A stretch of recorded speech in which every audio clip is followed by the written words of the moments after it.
పరిశ్రమలకు భూ కేటాయింపుల మీద మేము కౌన్సిల్లో అడిగిన ప్రశ్నకు ఐటీ శాఖ మంత్రి గారైన లోకేష్ గారు సమాధానం చెప్పకుండా బుల్డోజ్ చేస్తూ సభను పక్కత్రోవ పట్టించడానికి ప్రయత్నించారు. యాక్చువల్గా మేము అడిగింది ఏంటంటే, ఇప్పుడు భూమి డెవలప్ చేయాలంటే ప్రభుత్వ రంగ సంస్థ అయిన ఏపీఐఐసి ఉంది కదా, అది ఉంచుకొని కూడా ఎందుకు ఐటీ కంపెనీల పేరుతో భూ కేటాయింపులు చేస్తూ రియల్ ఎస్టేట్ సంస్థలకి అతి తక్కువ ధరలకి భూములు ఇస్తూ ఉన్నారు అని మేము అడిగాం. అసలు వీటికి సరైన సమాధానం చెప్పకపోవడానికి కారణం ఏంటంటే, ఈ భూ కేటాయింపుల వెనక పెద్ద స్కామ్ ఉంది. స్కామ్ ఉండడం వలన వీళ్ళు లోపాయికారి ఒప్పందాలు చేసుకొని ఇలా అతి తక్కువ ధరలకి భూ కేటాయింపులు చేయడం వలన వీళ్ళు సరైన సమాధానం చెప్పలేని పరిస్థితిలో ఈరోజు ఈ ప్రభుత్వం ఉంది. తీసుకుంటే రహేజా డెవలపర్స్కి 99 పైసలకే 27 ఎకరాల భూమిని కట్టబెట్టేశారంట. ఎంత దారుణం! అలాగే అడ్రస్ లేని వర్సా కంపెనీకి డెడ్ చీప్గా 3,000 కోట్ల విలువైన భూమిని కట్టబెట్టాలని వీళ్ళు ప్రయత్నించారు. దానికి కూడా వాళ్ళు ఏమని చెప్తూ ఉన్నారంటే, పచ్చి అబద్ధం, అసలు మేము కట్టబెట్టలేదు అని చెప్తున్నారు. అసలు వర్సాకు అయితే ఎస్ఐపిబి వరకు కూడా ఫైల్ అయ్యింది. వెళ్ళి ఎస్ఐపిబి ఆమోదం కూడా అయిపోయాక మా వైఎస్ఆర్ కాంగ్రెస్ పార్టీ దీని మీద పెద్ద ఎత్తున నిరసన తెలియజేయడం, అలాగే సాక్షి మీడియా కూడా ఈ స్కామ్ని బయటికి తీసుకురావడంతో అప్పుడు వీళ్ళు వెనక్కి వెళ్ళడం జరిగింది. వాళ్ళకి మేము అడిగామన్నమాట, ఇది కంటిన్యూ చేస్తారా, అంటే ఇక ముందేనా ఎప్పుడైనా ఇవ్వకుండా ఉంటారా అనేది మాత్రం వాళ్ళు సమాధానం చెప్పట్లేదు. ప్రజల నుంచి తీవ్రమైన వ్యతిరేకత రావడంతో అక్కడితో కొంతవరకు టెంపరీగా ఆపిన పరిస్థితి. అలాగే రియల్ ఎస్టేట్ సంస్థ సత్వా డెవలపర్స్కి డెడ్ చీప్గా 1,500 కోట్ల రూపాయల విలువైన భూమిని కట్టబెట్టడం జరిగింది. ఇది స్కామ్ కాదా అని నేను అడుగుతూ ఉన్నాను. అలాగే కపిల్ చిట్ ఫండ్కి చెందిన బీవీఎం ఎనర్జీకి మరో 1,500 కోట్ల రూపాయల విలువైన భూమిని డెడ్ చీప్గా కట్టబెట్టారు. ఇది స్కామ్ కాదా అని నేను అడుగుతూ ఉన్నాను. అసలు విశాఖపట్నం తీసుకుంటే మన రాష్ట్రంలోనే కాదు, దేశంలోనే కాదు, ఏషియా మొత్తం మీద అత్యంత శరవేగంగా అభివృద్ధి చెందుతున్న నగరం. అలాంటి నగరంలో రూపాయికి కనీసం టీ కూడా రాదు, కనీసం గుప్పెడు పప్పు బెల్లాలు కూడా రాని పరిస్థితి. అలాంటిది ఈరోజు రూపాయికి 100,000 కోట్ల రూపాయల విలువైన భూముల్ని అప్పనంగా కట్టబెట్టేస్తూ ఉండే పరిస్థితి మనం చూస్తూ ఉన్నాము. అసలు మనకు మొదట రాష్ట్ర రాజధాని హైదరాబాద్, ఇప్పుడు పక్క రాష్ట్ర రాజధాని హైదరాబాద్లో వాళ్ళు ఎకరా 150 కోట్లకు కూడా అమ్ముతున్నారు.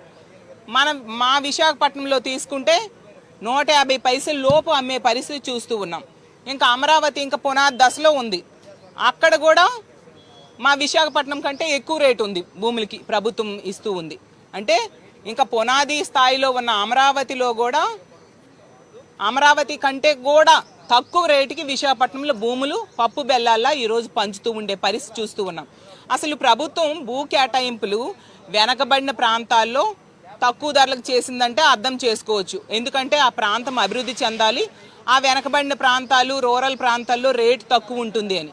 కానీ విశాఖపట్నం లాంటి నగరాల్లో అంత కాస్ట్లీ ల్యాండ్స్ ఇంత తక్కువ రేటుకి ఎందుకు మీరు ఇస్తున్నారు? దీని వెనక ఖచ్చితంగా స్కామ్ ఉంది, లోపాయికారి ఒప్పందాలు, లోపాయికారి అండర్స్టాండింగ్స్ ఉన్నాయని తెలియజేస్తూ ఉన్నాను. అలాగే తీసుకుంటే దీన్ని ఇంత కాస్ట్లీ ల్యాండ్ కదా, ప్రభుత్వం ఎందుకు వేలం వేయట్లేదు? వేలం వేస్తే ప్రభుత్వానికి ఆదాయం వస్తుంది కదా, దాని మీద దృష్టి పెట్టకుండా అప్పనంగా ప్రభుత్వ భూములు కట్టబెట్టడానికి ఎందుకు ప్రయత్నిస్తుంది అని ప్రభుత్వాన్ని మేము అడగడం జరిగింది. అలాగే తీసుకుంటే విశాఖపట్నంలో ఆ గీతం విద్యా సంస్థకి 54.79 ఎకరాల భూమిని వాళ్ళు కబ్జా చేసి దాన్ని రెగ్యులరైజ్ చేయడానికి ప్రయత్నిస్తే ప్రభుత్వం నుంచి పూర్తి సహకారం 5,000 కోట్ల రూపాయల విలువైన భూమిని తన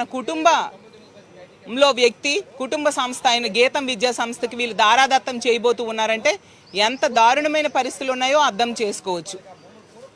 ఏదో విశాఖపట్నంని ఫైనాన్షియల్ క్యాపిటల్ చేస్తామని చెప్పారు. ఫైనాన్షియల్ క్యాపిటల్ చేయలేదు సరికదా, దోపిడీ క్యాపిటల్గా ఈరోజు చంద్రబాబు నాయుడు గారి కూటమి ప్రభుత్వం చేసింది అనేది స్పష్టమైంది. సంపద సృష్టిస్తాను అన్నారు, ఈరోజు సంపదను దోచుకుంటూ ఉండే పరిస్థితి చూస్తూ ఉన్నాము. అసలు విశాఖపట్నంలో భరత్ గారికి 5 లక్షల పైగా ఓట్ల మెజారిటీ అక్కడ ప్రజలు ఇవ్వడం జరిగింది. వీళ్ళేమో 5,000 రూపాయల కోట్ల రూపాయల 5,000 కోట్ల రూపాయల భూమిని దోచుకుంటున్నారు అదే భరత్ గారు. ఎంత దారుణమైన పరిస్థితులు ఈ రాష్ట్రంలో ఉన్నాయో అర్థం చేసుకోవచ్చు. ఎందుకు వేలం వేయట్లేదు? అలాగే ఈ రియల్ ఎస్టేట్ సంస్థకి ఇచ్చే భూముల్లో 50 నుంచి 60% వాళ్ళు నచ్చిన అవసరాలకు వాడుకునే వెసులుబాటు ఇచ్చారా లేదా అంటే అది ఇచ్చారు వీళ్ళు, కానీ దానికి సమాధానం లేదు, దాటవేయడం జరిగింది. అలాగే ఐటీ పార్కులు ఉన్నాయి, వీటన్నిటిని కూడా ఏపీఐసి నుంచి తప్పించేస్తారా అని అడిగితే దానికి కూడా సమాధానం లేని పరిస్థితి. అసలు ఏపీఐసి కాదని ఎందుకు రియల్ ఎస్టేట్ సంస్థలకి మీరు భూములు కేటాయిస్తున్నారు అంటే కూడా దానికి కూడా సరైన సమాధానం చెప్పని పరిస్థితి మనం చూస్తూ ఉన్నాము. అసలు ఎంఎస్ఎంఈ పార్కుల డెవలప్మెంట్ కూడా తయారు చేయడం కూడా వీళ్ళు ఎందుకు ప్రైవేట్ డెవలపర్స్కి ఇస్తున్నారు అనేది కూడా సమాధానం చెప్పలేదు.